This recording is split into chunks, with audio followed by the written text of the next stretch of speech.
Odiseya, el Observatorio del Impacto Social y Ético de la Inteligencia Artificial presenta Voces de Odiseya, su videopodcast oficial, dentro del proyecto Caire, y gracias al apoyo de la iniciativa Digital Futures de Google.org. Sigue a Voces de Odiseya en YouTube y Spotify. Conoce nuestro trabajo en odiseya.org y suscríbete a nuestros perfiles de redes sociodigitales en LinkedIn, iUGIS e Instagram. Y ahora, con su propia voz, nuestro anfitrión, Frank Scandell.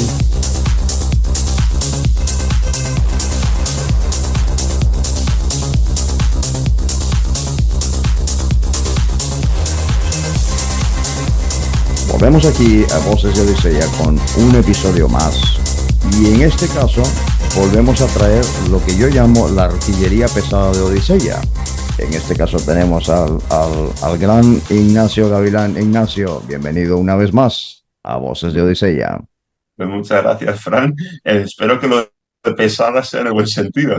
Sí, artillería, artillería gruesa, entonces, no sé cómo se le dice.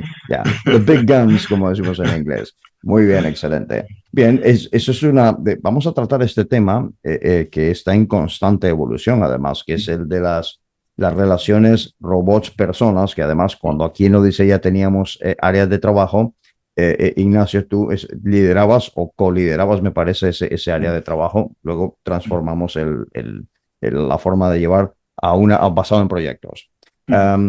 Vivimos este momento histórico ahora mismo, Ignacio, donde robots humanoides, están conviviendo con nosotros en hospitales, en otros sitios, en escuela, e incluso en los hogares empiezan a estar.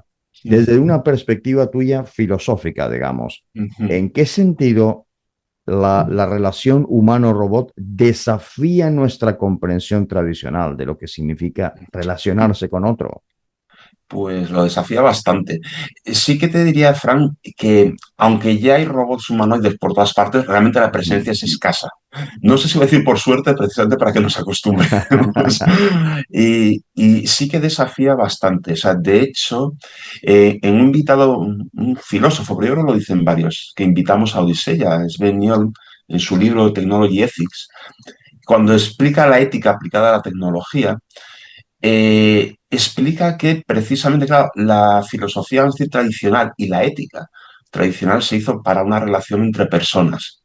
Entonces, no está bien preparada o hay que hacer una nueva reflexión cuando ahora nos estamos relacionando con máquinas.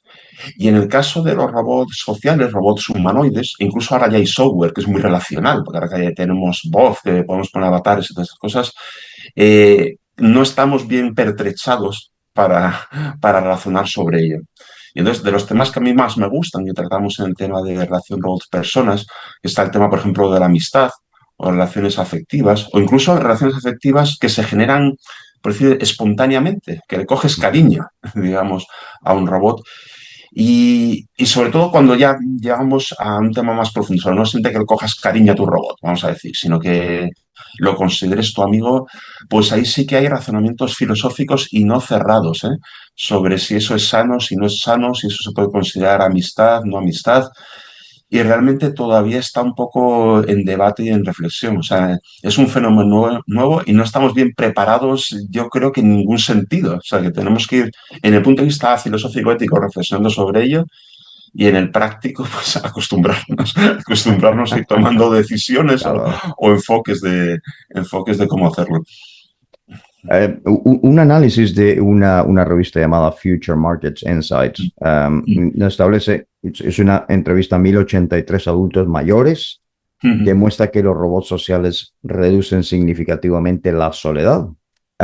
El mercado de robots asistenciales, nos dice este mismo informe, crecerá de 3.200 millones de dólares en 2025 a 10.000 millones de dólares en 2035. La investigación señala que los usuarios activan suspensión de la incredulidad para derivar valor emocional en estas interacciones. Entonces, cuando un robot de cuidado, en este caso, responde a las emociones de una persona mayor, ante ¿Estamos ante una forma de empatía artificial o simplemente es un procesamiento algorítmico sofisticado? ¿Importa esta distinción para quien recibe el cuidado? Esto es una pregunta que se hacen muchas personas allá afuera. Sí. A ver, estrictamente hablando es algoritmo. O sea, Ya, eso está claro. O sea, no, aunque hay quien pueda pensar otra cosa, los robots ni sienten ni padecen. Aunque también sí. hay teorías y hay reflexiones sobre ello, incluso hay alguna filosófica, que te pones en plan fenomenológico, digamos, y dices, pero si tú ves que reacciona como si fuera un ser emocional, Ajá. ¿por qué vas a decir que no? O porque vas a decir que una persona realmente es emocional. Pero bueno, vamos a olvidarnos un poco de esas disquisiciones. Fuera de eso, claramente son algoritmos. Son algoritmos sofisticados, lo que pasa es que son algoritmos muy eficaces y cada vez más. Cada vez Ujú. son más eficaces. O sea, tienen muchos mecanismos de detección de emociones. Aplicando Machine Learning se puede bastante bien ya, ser bastante fino, aunque el robot o la máquina, incluso un chatbot, no tiene que ser un robot físico, eh, detecte las emociones humanas y que las gestione bien. Y razonablemente, ahí a lo mejor todavía se puede mejorar, el propio robot puede expresar las emociones, puede expresar el tono. A nivel de lenguaje, Ujú. perfectamente. A nivel de prosodia, bastante razonablemente. A nivel gestual, bueno, ya depende. Ya hay que... Pero quiere decir que las expresa razonablemente bien. Entonces, eso hay que saber que objetivamente es algoritmo, pero por fuera, pues hay robots y máquinas muy eficaces en gestionar las emociones y en expresarlas. Entonces, claro, lo llevas, por ejemplo, al campo de las personas mayores, que es un campo donde Sí, digamos, hay mucha posibilidad de aplicarlo. De hecho, Japón ya ha hecho aplicación bastante masiva sí, así de es. robots cuidando ancianos. Y bueno, no sé si lo hablaremos luego, puede tener su lógica, aunque también tiene sus riesgos, tiene su lógica. Y es muy razonable, además, que el robot sea, o sea, tampoco podemos considerar que es malo, es probablemente razonablemente bueno que el robot sea algo emocional para que Sí. acompañe al anciano. Y es normal o es previsible que el anciano se encariñe con el robot. Ajá. Y lo que sí que es la barrera, que también es muy probable, pero hay que tener un poco cuidado, que se pierda la diferenciación, que te Ajá. olvides que es un robot y que realmente por dentro no hay más que algoritmos. Y entonces, quizá ahí está un Exactamente. poco el riesgo. Y yo no lo trataría muy negativamente como una manipulación. Puede ser bien intencionada por parte de la empresa o del hospital, la entidad que pone el robot en marcha, y puede ser una reacción natural y espontánea y muy humana del anciano o anciana encariñarse con el robot y dejar de pensar que realmente es una máquina. Yo suelo poner a veces en alguna charla que hago la comparativa, porque aunque no es igual, hay cierto paralelismo con lo que ocurre con las mascotas y con los perros, típicamente, ¿vale? Que la gente se encariña con ellos. Es verdad que en este caso por lo menos son seres vivos, no son algoritmos, pero es verdad que tampoco son personas. Y sin embargo, pues hay un poco una transferencia, hay un paralelismo. O sea, existiendo en cualquier caso la distinción que el robot es artificial y el perro es natural, Claro. pero bueno, pero que el paralelismo yo creo que es bueno para ayudar a entender lo que pasa o puede pasar con relaciones o con máquinas que gestionan cada vez más la emoción y la relación con las personas. Y justo esto me lleva a la siguiente pregunta.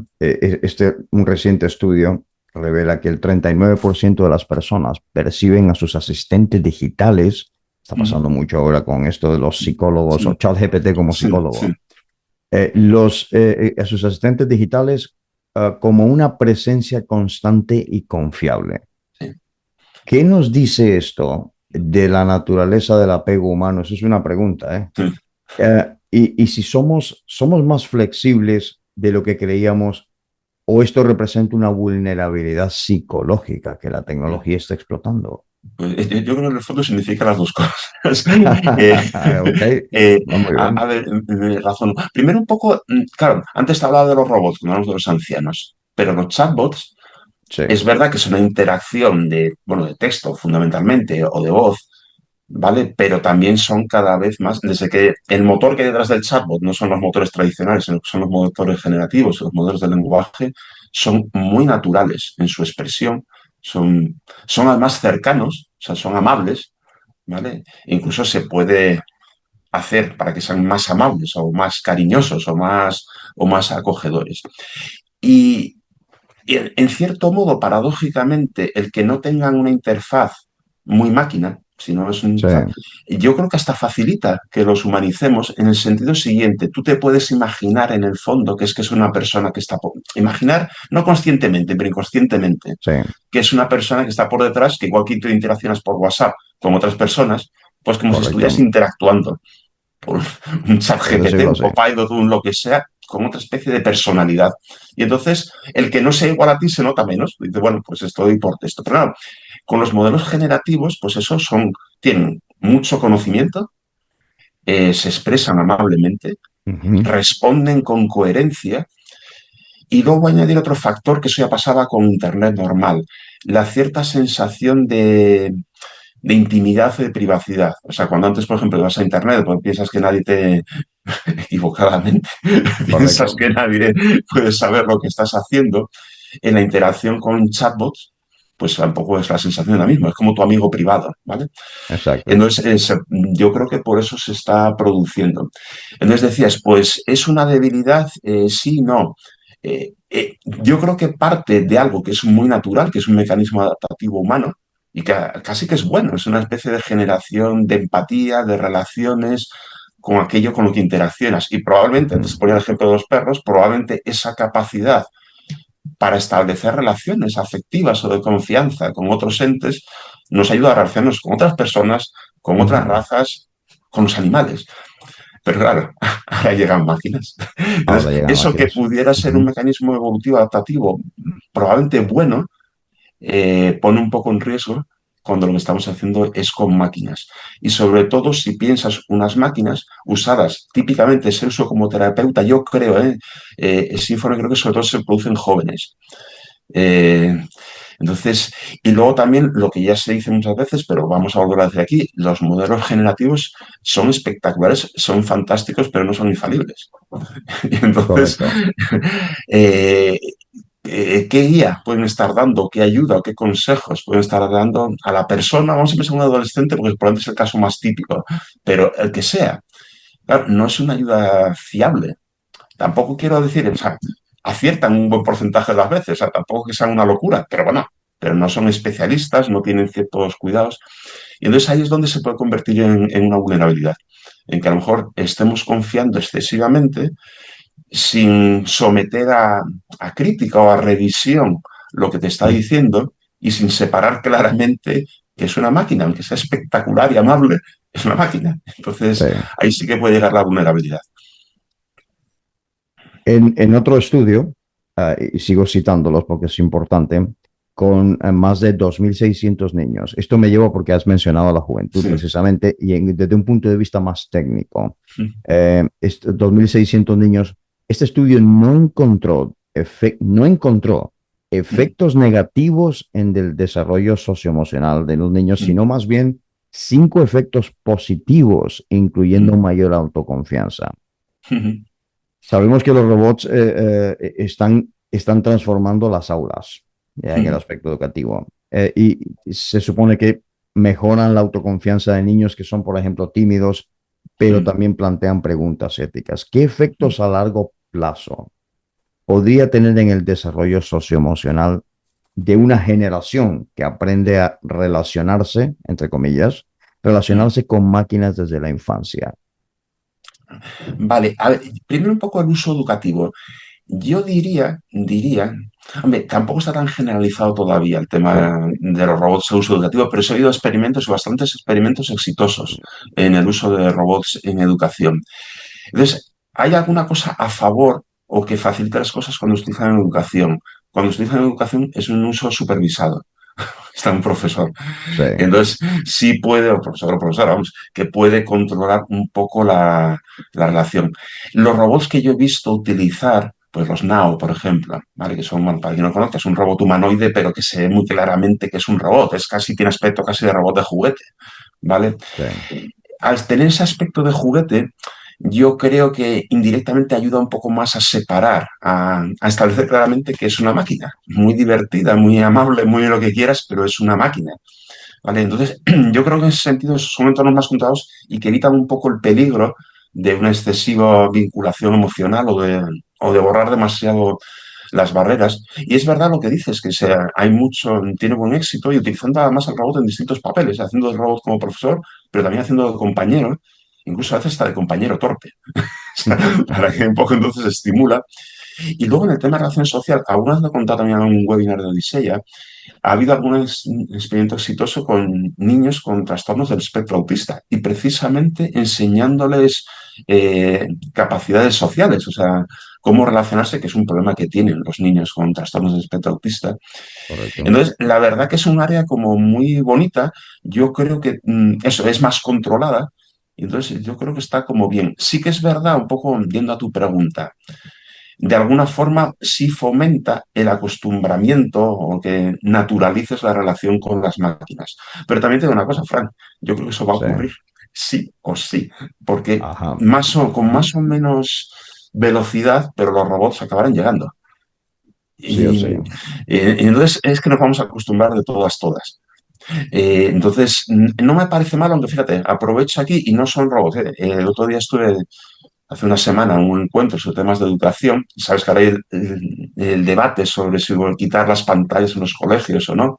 Y Correcto. ahí también hubo debate. La verdad que había más posiciones a favor de eliminarlas o no.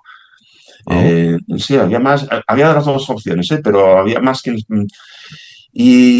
bueno, no sé, ahí, digamos, en ese tema de las pantallas parece que se han observado algunos efectos negativos, pero yo siempre me he preguntado si no estamos preparando entonces a los niños a un mundo artificial, porque es que cuando salen de su casa el mundo es digital y más que exacto. lo va a ser con los años. Entonces, no voy a criticar porque ahí habrá habido pedagogos que lo han estudiado por qué dicen que hay mal efecto por utilizar pantallas, pero a mí siempre me queda la reserva de si es un mundo artificial y cuando salgan al mundo real no están preparados o acostumbrados, van a tenerse que reacostumbrar. Entonces, a mí, siempre que sea controlado, no me parece mal una cierta interacción con todo tipo de elementos digitales, con las pantallas, con los chatbots y con robots, y mejor que sea un entorno supervisado que no un entorno supervisado, aunque esa palabra no exista, que luego pasa lo que pasa, no es un entorno no Sí, supervisado. efectivamente.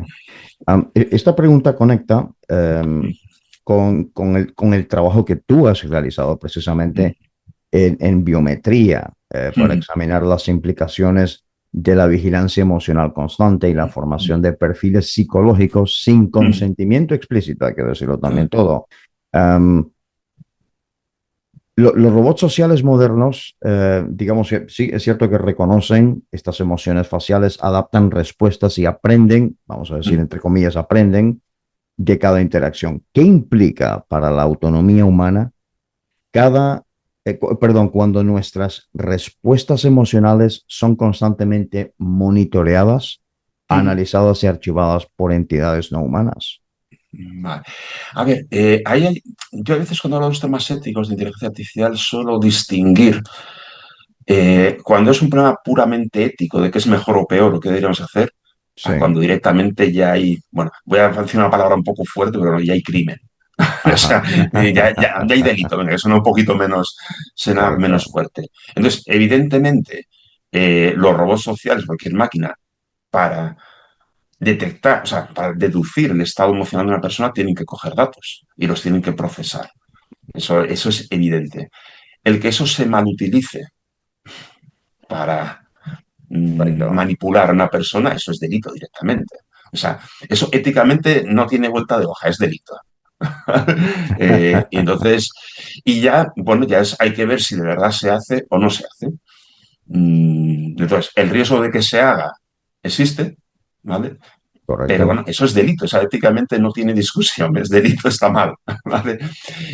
Sí que es verdad que puede haber formas más sutiles y que ya pueden ser no delitos, sino efectos colaterales no previstos, ¿vale? En la medida que tú cojas confianza con un robot, y quien dice un robot dice un chatbot, Sí. ¿vale? Directa o indirectamente te puede manipular. Directamente, de nuevo, vuelve a ser delito. Si quien lo ha diseñado ha hecho que te convenza de cosas, pero incluso indirectamente, sin ser más como efecto colateral, puede Sí. llevarte a una forma de pensar o a una forma, pues yo qué sé, te va contestando una línea y te puede convencer, vamos a decir, entre comillas, sin quererlo, para Sí. hacer De hecho, fíjate, en el tema de robots hablaba a veces también hablando del tema de la amistad y la influencia, pues las personas que nos rodean, que somos amigos o que nos Sí, influyen en es nuestra verdad. personalidad, en lo que hacemos. Correcto. Y bueno, estas máquinas nos pueden influir. ¿Hasta qué punto es eliminar la autonomía? Hombre, para eliminarla del todo tendría que ser malintencionada. Pero sí que pueden influir y parcialmente eliminar parte de la autonomía. Entonces, es un problema, digo, la parte que es delictiva, y no digo que no Ajá. suceda, ¿eh? Pero se persigue ya de otra manera. Ese riesgo hay que conocerlo, pero ya se persigue de otra manera. Y la cosa son más los efectos colaterales, y que esos son más finos y más difíciles, ¿eh? Tanto de prevenir como incluso tener claro qué deberíamos hacer o qué es bueno o qué es malo. Entramos un poco, lo decíamos al principio, Ajá. de la ética de la Sí, tecnología, que se enfrenta a retos que no estaba acostumbrado, que no, y bueno, pues hay que eso trabajarlo, es. digamos. Los robots humanoides de Tesla, como Optimus en este caso, que no ha salido hace mucho, y de Unitree Robotics, por ejemplo, el G1, costarán entre 16 y 30.000 dólares. Es decir, y lógicamente por ley de mercado de oferta y demanda serán cada vez más accesibles. Sin embargo, hay filósofos que han advertido que aunque los robots pueden aliviar el sentimiento negativo de soledad, como hemos discutido, no pueden abordar sustancialmente las razones de la soledad porque carecen de un cuerpo viviente experimentador, dice la frase del estudio, y carecen de relacionalidad mutua. Vámonos al futuro, Ignacio. 20 años, digamos. Los robots sociales se vuelven tan convincentes que las personas prefieren su compañía a la de otros humanos. Eso es una película de ciencia ficción, ¿eh? Sin conflictos, sin juicios y siempre disponibles. Estamos creando una sociedad, o se podría crear una sociedad más aislada, simplemente redefiniendo lo que significa la compañía, entre comillas. Sí. De hecho, en cierto modo está sucediendo ya, ¿eh? O sea, Oh, a veces menciona en un libro que leí hace un tiempo de Sherry Turkle. Esta mujer Sherry estudió, Turkle, sí, perdón, ¿ves? Esa es la artillería pesada del MIT. pues Sherry Turkle publicó, no me acuerdo hace, bueno, no sé, voy a decir 5 años, igual fue antes, Sí, un libro que se titula Alone Together, que es como, no sé cómo te lo sí, solos estando juntos o algo así. exactamente. Y, y lo que estudiaba tenía dos bloques muy claramente diferenciados, las redes sociales y los robots sociales. Y como la mitad Ujú. del libro estaba, y más, básicamente cada capítulo trataba como una problemática entrevistando sobre todo a gente joven, sobre todo a niños, no solo, pero y a mí me gusta mucho de ese libro, casi que lo mejor son los subtítulos, y decía cómo cada vez esperamos más de la tecnología y menos los unos de los otros. Entonces, Ajá. sí que un poco el miedo es ese efecto sustitutivo y con robots sociales todavía puede ser a futuro porque no están tan implantados, ni son tan sofisticados probablemente la mayoría, ¿vale? Pero Ujú. con redes sociales ya lo estamos viendo. Con redes Correcto, sociales y las redes sociales, a pesar de lo, voy a decir, atractivas o que pueden ser, pero no tienen el encanto de un robot social. correcto. Y efectivamente ya están provocando aislamiento. Entonces es un riesgo, yo creo que es un riesgo que yo creo que es real. Y teniendo en cuenta que lo que yo creo que cabe esperar es que los robots sociales y los chatbots también, o Ujú. los avatares, que es como la visión más visual y más humana de un chatbot, los Sí, avatares, los humanos digitales que les llaman, a veces que cada vez sean más sofisticados, que cada vez manejen, bueno, el lenguaje ya lo manejan muy bien, pero todavía mejor. La sí. prosodia, por ejemplo, que la manejen todavía mejor, Ujú. que gestionen todavía mejor las emociones, que sus estrategias lo digo en el buen sentido, no digo en el malo, ¿eh?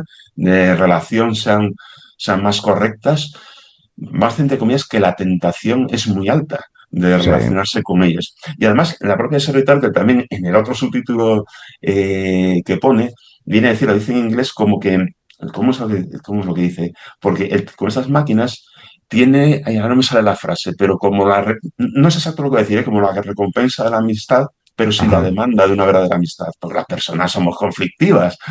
Entonces, ahora no Son, recuerdo la frase, pero sobre todo lo que importa es sin la demanda de la amistad. O ajá, sea, entonces, cuando es una relación con las personas, somos demandantes y somos raros y nos cabreamos o hacemos cosas malas. Y si sí, tienes un robot que es complaciente siempre y amable exactamente. siempre, entonces el riesgo yo creo que está ahí. Si ya lo vemos con las redes sociales, que son mucho menos sofisticadas con estos Correcto. Entonces, también es cierto que yo creo, antes hablamos del acostumbramiento, en cierto modo también nos acostumbraremos. Y ya no tú y yo, Fran, Ajá. nuestros hijos, nietos, Sí, cuando correcto. nazcan en un mundo en que ya los robots son una cosa normal, que lo vean desde pequeñitos, desde que tengan uso Claro. de razón. Entonces los naturalizarán mucho más. Y entonces ese riesgo es posible que a eso que nosotros podemos valorarlo como negativo, incluso no lo vean como negativo. Dicen, pues oye, pues es fantástico. O sea, el tema de la amistad entre personas y robots es de los temas que decía antes, que a nivel filosófico ni siquiera está resuelto. O sea, yo he leído filósofos Sí, sí, serios, sí, unos que correcto. dicen que sí es posible esa amistad y otros que no. Y yo creo que en la medida que nos acostumbremos a un fenómeno más natural, es más fácil que crezcan más los que digan que sí que los que digan que no. Correcto. Entonces, bueno, esto efectivamente es una especulación de futuro, pero vamos, yo apuesto a que va a ser más natural. Ujú. No sé cuánto, porque a nivel, ahí mencionas el tema, por ejemplo, el coste de los robots. Yo creo que hay más barreras, pero una barrera para que se generalicen los robots sociales o los humanoides, el coste no es una menor. ¿Sabes? Es, Correcto. es importante. Entonces, no sé lo que tardará, pero yo creo que se producirá. Y cuando se Ujú. producirá nos acostumbraremos, o se acostumbrarán los que nos sucedan. Y Exactamente. desde luego será una sociedad bastante diferente, pero bueno, ahí... Sucede.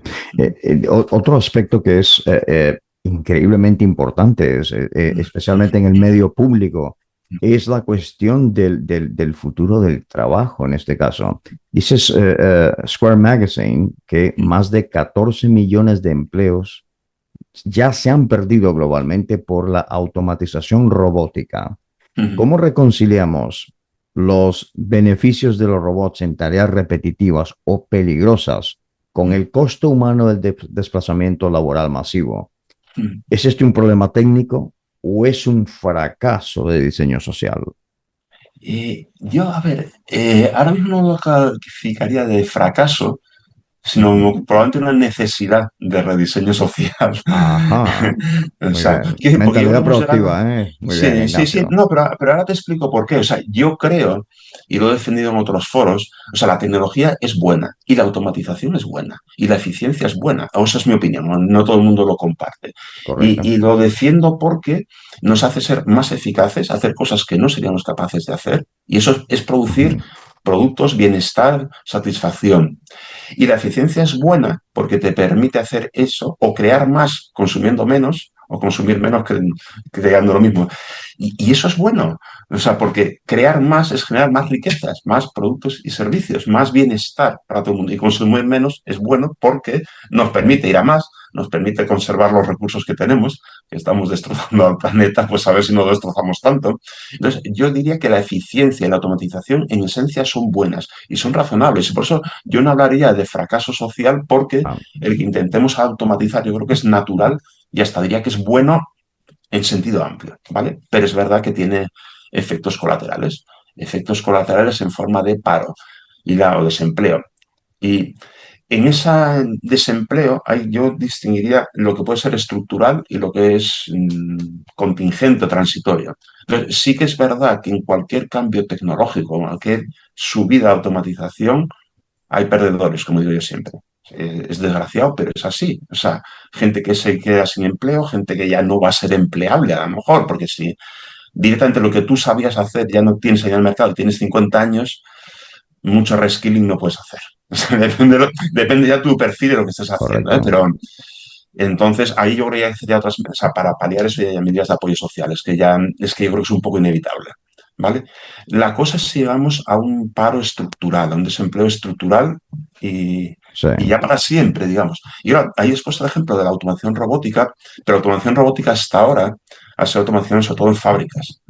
Es sí. que ahora, a lo que nos enfrentamos a la automación robótica, vamos a decir, de oficina y más basada en software que en hardware, más Ajá. basada en software que en robots. O sea, en la generativa, el ChatGPT, ya en sí mismo es Ujú. una transformación tremenda. Y es una forma de automatización, como es más laxa, es como más Sí, espontánea, vamos a decir.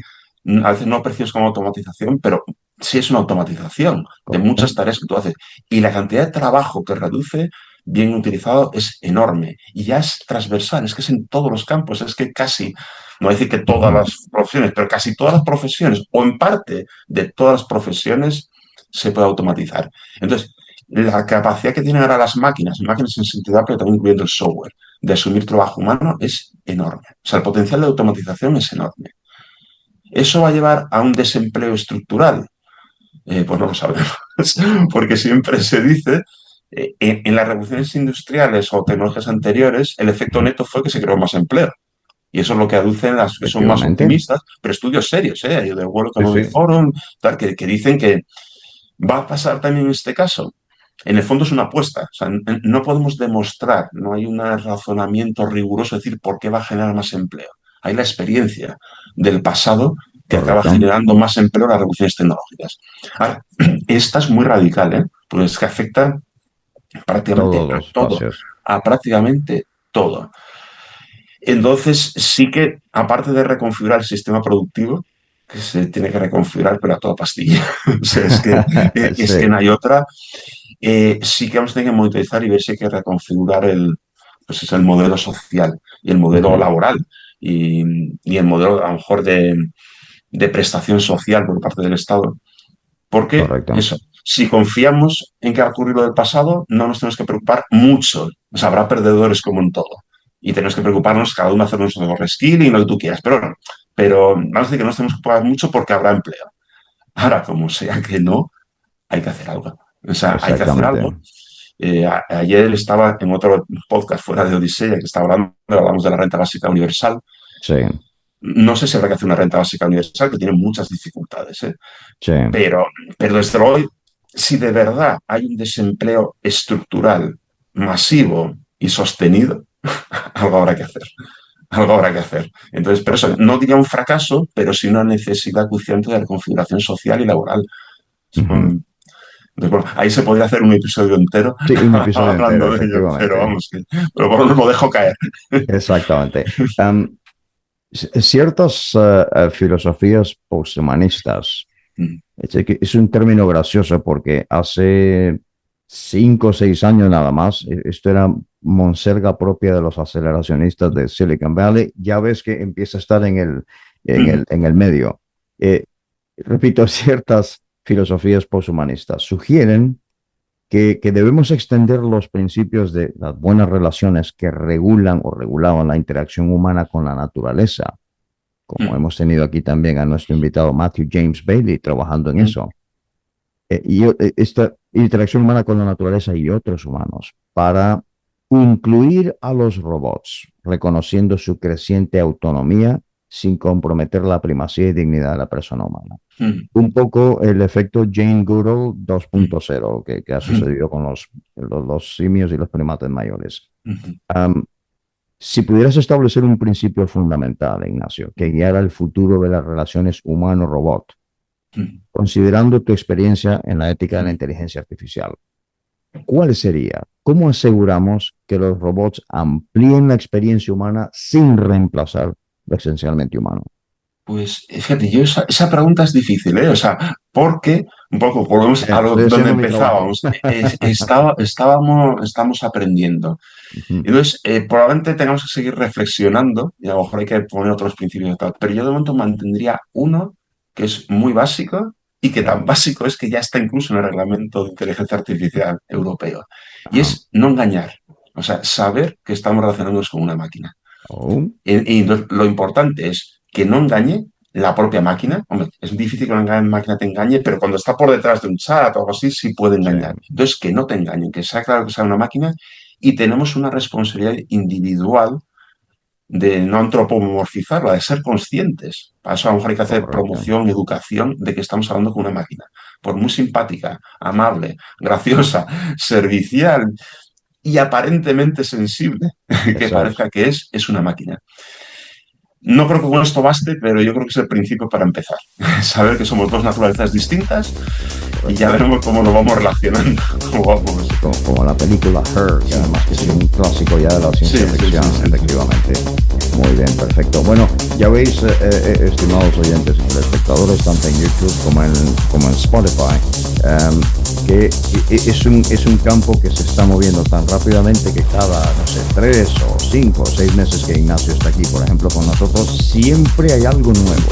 siempre hay una nueva reflexión que hacer, porque nos vienen, es el efecto sorpresa, el efecto wow, casi cada 24 horas. Ignacio, exactamente, Ignacio, muchísimas gracias por estar una vez más aquí en Voces de Odisea. Encantado, un placer. Y a todos vosotros, buenos días, buenas noches.